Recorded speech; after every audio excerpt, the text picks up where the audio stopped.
Ce matin, sur France Culture, il y avait de nombreuses émissions, enfin, en tout cas, on parlait beaucoup de la Syrie, et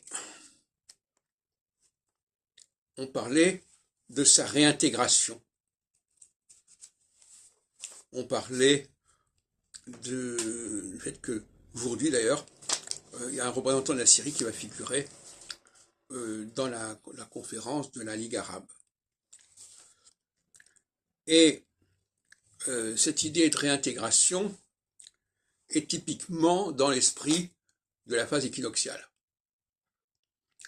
Et à l'opposé de l'esprit de la phase solsticiale qui a tendance au contraire à cloisonner, à cliver, etc. Comme c'est le cas en 89, entre autres.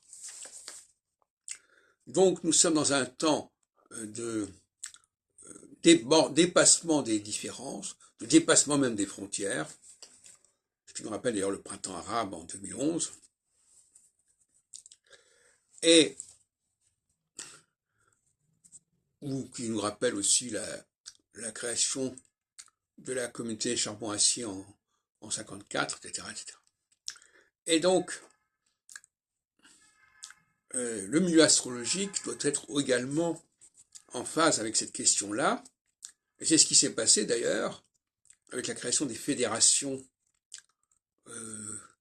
Fédération française d'astrologie, Fédération d'enseignement astrologique dans les années 84-85, avec les congrès respectivement de Cannes et d'Orléans, sous la conduite respectivement de Daniel Rousseau et de Denise Après.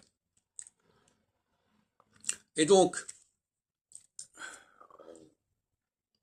nous avons là un exemple remarquable d'une volonté de fédérer et de rassembler les différents courants, les différents groupes astrologiques sous une période équinoxiale, qui également est la période actuelle.